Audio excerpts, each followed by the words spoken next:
Undocumented immigrants, many fleeing violence and poverty in Central America, have started flowing into dormitories at the Federal Law Enforcement Training Center here in Artesia. That has brought some tension among inhabitants, with 400 people showing up for a public meeting last week. Many opposed to using the center for this purpose. Concerns ranged from health and safety to worries that immigrants might stay and compete for jobs. But immigration officials say that won't happen since they are processed and sent back. Meanwhile, President Barack Obama is seeking $4 billion for what he calls an urgent humanitarian situation. That's a quote.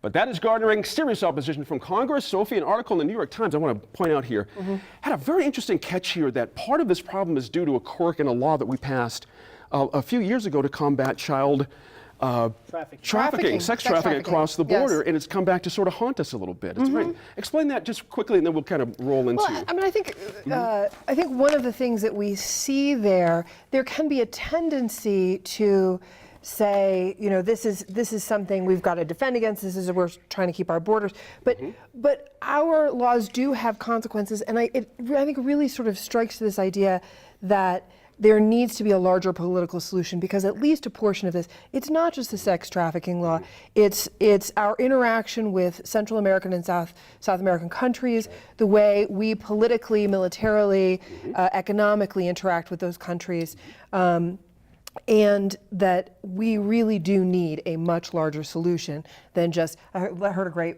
joke this morning on the radio, moats at the border.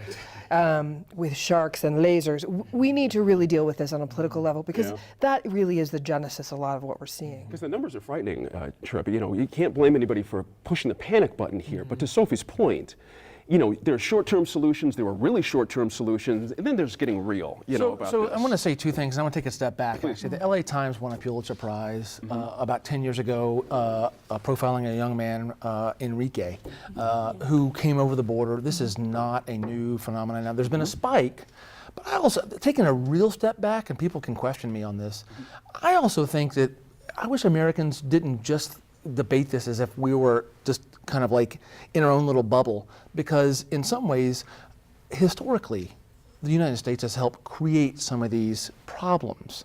And I'm not just talking about the Monroe Doctrine. I'm talking about actually El Salvador and funding things and keeping the Civil War going, which actually kind of hollows out any kind of civil institutions out there. And so you have these gangs like MS-13 and whatnot. Gangs are very powerful in El Salvador, just one example. And that's part of what's happening here. These kids, in part, are feeling like they're running for their lives. Well, they feel like in some way, some of them, I'm not sure of all of them, but they feel like they're getting pulled into the gang stuff. They don't want to do this.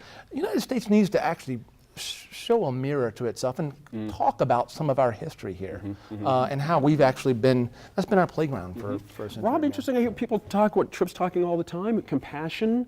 We've got some folks in Las Cruces, some churches are working with some of these folks to, ease this whole thing a little bit. Where does compassion come in, and where does the other issues I talked about, safety and stuff, come in? Well, I think, generally speaking, and not just because of this situation, but I think generally speaking, you have to have a law enforcement component. And you have to have that law enforcement component have real teeth in order to make everything else follow down the road. This issue with that Tripp brought up is a good one. However, on the flip side, though, a lot of times the United States gets accused of interfering too much in Central America. So if we are getting a lot of, and we are getting a lot of unaccompanied minors coming up from Central America, we're going to get criticized if we start wagging our finger and telling the people, or telling the governments in Guatemala and places like that, this is what you've got to do. I think, Gene, you've raised a really important and I think interesting element to this, which is that this crisis has really galvanized a number of the faith communities, not just here in New Mexico, but around the country. They really are, you see people from a variety of faiths really mobilizing behind, we need to take care of families, children, the folks who are coming across the border, and they see that as a mandate coming from their faith, and that's a really interesting, I wouldn't say change, but I think it's an interesting dynamic in what we're seeing. Absolutely. Senator, it's a difficulty. Again, you've been in this position, the governor has interest, she wants to make sure her constituents are safe down there in Artesia. You can't blame her for wanting to do this. But again, where's the line here for everybody involved, where people are served, but we're served as well. Is there a way to do that? I think that for those who are really on the law and order side and really want to crack down on something, it shouldn't be on 7-year-old children. It should be on the smugglers who are bringing these people into the United States on false pretenses. And are very successful and seem to be getting away with it. And they're the ones that are creating this situation. Let me ask you this. There's also another element that's come to light here the last couple of weeks, which is interesting. That's the idea of amnesty for some of these kids, because they do fit under a certain kind of a criteria where they could, in fact, qualify for amnesty here. As refugees. As refugees, right, yeah. exactly right. It's an interesting little phenomenon that's starting to bubble up here. Well, and it fits in with the Wilberforce law that was passed in 2008, unanimously, by the way. That's the one Sophie had mentioned, we Yes, talked about earlier. Right, by, this was under the Bush administration. I think it was one of the last laws that was signed under the Bush administration, which requires that children, specifically, not Mexican children, but children from other countries, be given a hearing before they are deported. So there's a little bit of a contradiction we're hearing here as to whether these kids that are down in Artesia are going to be deported within 2 days or not. See, now you're getting to my point there and for Sophie, because that's an interesting point. That process may, in fact, take some time, it seems to me. It has So, to. It yeah. has to. Go, I didn't mean to cut you off. No, I just want to say that I'm not saying that the U.S. should wag its fingers at these countries. I'm really more concerned about the type of debate the U.S. is having. It is so just red hot right now.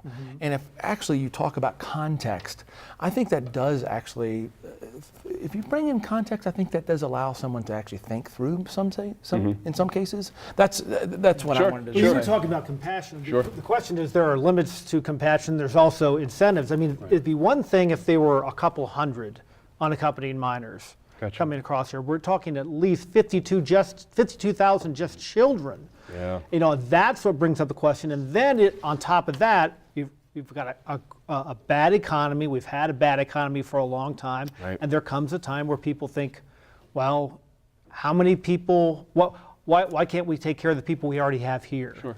That's an overlay interesting. to that. We saw when the economy in the U.S. was truly bad, a sort of a reversal in the amount of undocumented immigration into the U.S. And this is a different kind of individual who's coming in now. It's a different set of incentives. It's a different situation, and I think it's probably less economically based than it is. Fear. Yeah. Destabilized For their states, lives. all that kind Exactly. of stuff. Yeah. I mean, We'll see how this goes. I'm interested in this idea of who gets to qualify to stay or not based on, you have to find out what their situation is at home. Somebody has to go down there and figure that out before you can make an assessment. It's going to take time. We'll see how it plays out. Coming up, when will we get answers on WIP?